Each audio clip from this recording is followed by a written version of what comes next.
Today, we're getting into the one thing every single crypto user absolutely has to understand: wallets. And we're going to start by challenging what you think you know about owning your own assets. You see that balance on your phone, right? You see the numbers go up and you think, yep, that's mine. But what if I told you that number on your screen could just vanish? That your access could be cut off in an instant? Because in the world of crypto, ownership isn't really about a balance on a screen. It's about access. And that access is controlled by one thing and one thing only: your cryptographic keys. And you know what? Most people get this completely wrong. But before we dive in, just a quick heads up. This explainer on the channel Block Spawns Funds is put together for educational and informational purposes only. It is not financial or investment advice. Okay, with that said, let's get into it. So let's start by shattering a huge myth, what I like to call the ownership illusion. This is the idea that your crypto is stored inside your wallet, kind of like cash in your pocket. So that begs a pretty fundamental question, right? If it's not actually in your wallet and it's not really sitting on an exchange, where in the world is it? Well, the answer is it's always on the blockchain. Just think of the blockchain as this massive public digital ledger that everyone can see. Your crypto is just a record on that ledger. So your wallet doesn't actually hold any coins. It holds the secret keys that prove you own those records, and more importantly, gives you the power to move them. It's really more of a keyring than a wallet. And this brings us to the two fundamental ways you can interact with your crypto. On one side, you've got custodial platforms, the big exchanges. They hold the keys for you. Sure, you have an account, a login, but what you really have is an IOU from them.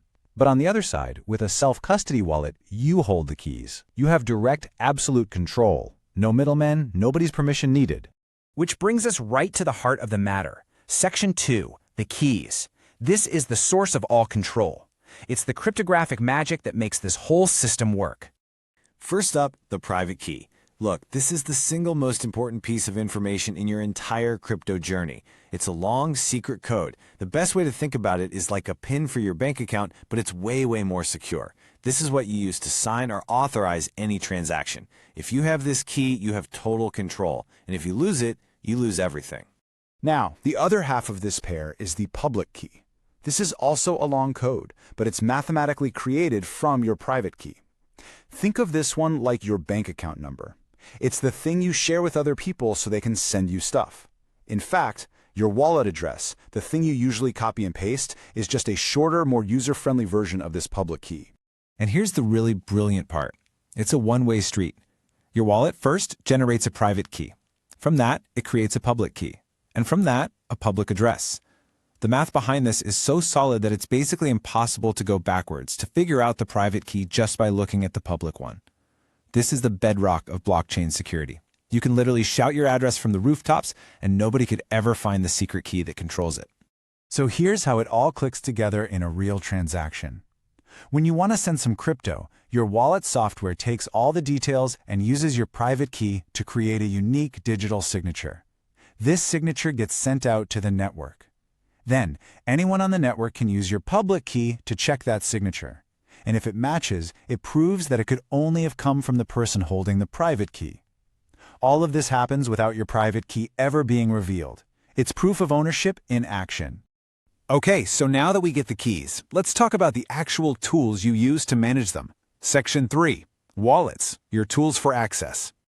So this really lays out the fundamental choice you have to make.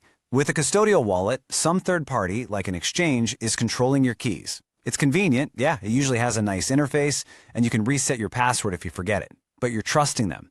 With a non-custodial wallet, you are in complete control of your own keys. There's no third-party risk, but all the responsibility, 100% of it, is on you.